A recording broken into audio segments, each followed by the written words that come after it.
Jadi geng, bisa dibilang kali ini adalah episode spesial karena kalian bakal dengerin aku ngebacot semenit lebih soal Sun Wukong. Jadi ya, betah-betahin ya.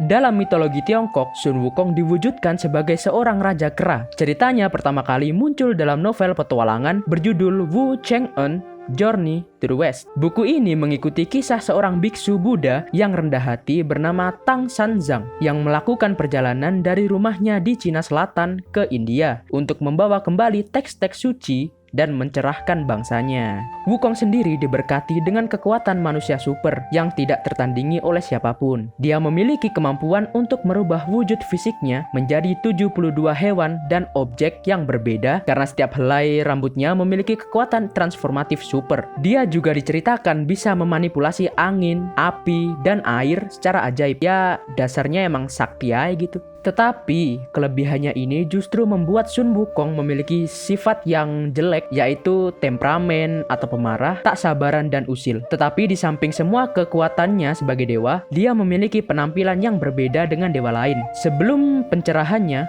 Wukong biasanya digambarkan sebagai kera yang telanjang. Tetapi setelah dia memutuskan untuk mengabdi kepada biksu Buddha Tang Sanzang, Wukong umumnya ditampilkan dengan perlengkapan prajurit lengkap dengan barang-barang keren, kayak rantai emas, topi berbulu, sepatu sakti yang bikin Wukong bisa naik awan, dan tongkat saktinya yang ternyata seberat 8 ton. Uniknya, tongkat ini bisa menyusut sampai seukuran jarum.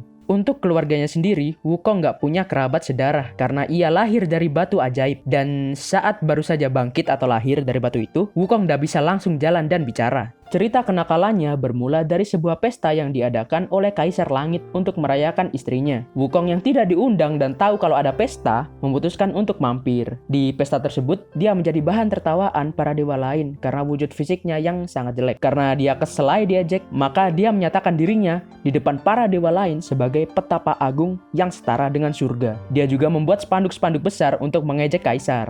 Dan Kaisar pun marah dan memerintahkan seluruh pasukannya untuk menangkap Wukong. Ya, tentara gitu mah bukan tandingan Wukong lah. Jadi dia berhasil ngalahin semua pasukan yang dikirim Kaisar Langit. Karena Kaisar Langit dah nyerah dan ngakuin bahwa Wukong ini sangat kuat, maka Wukong pun diangkat menjadi penjaga buah persik keabadian Xiangmu. Namun ya, namanya Wukong ya jahil. Dia pun memakan semua persik keabadian tersebut dan membuat Kaisar sangat jengkel kepadanya. Akhirnya, Kaisar pun memanggil Buddha melaporkan kelakuan Wukong. Buddha pun menghukum Wukong dengan menjepitnya di bawah gunung. Selama 500 tahun, Wukong terbaring tak bergerak di bawah beban gunung Buddha. Akhirnya, seorang biksu pengelana bernama Tang Sanzang menemukan Raja Kera dan menawarkan untuk membebaskannya dengan syarat ia akan bertobat dan menjadi murid biksu tersebut. Awalnya, Wukong menolak dong tawaran biksu tersebut. Sun Wukong yang tidak akan berperan sebagai pelayan bagi siapapun, apalagi manusia. Namun ya, setelah Tang mulai pergi, Wukong pun dengan cepat berubah pikiran dan dia dengan senang hati akan melayani biksu tersebut sebagai imbalan atas pembebasannya. Sebelum Tang membebaskan Wukong,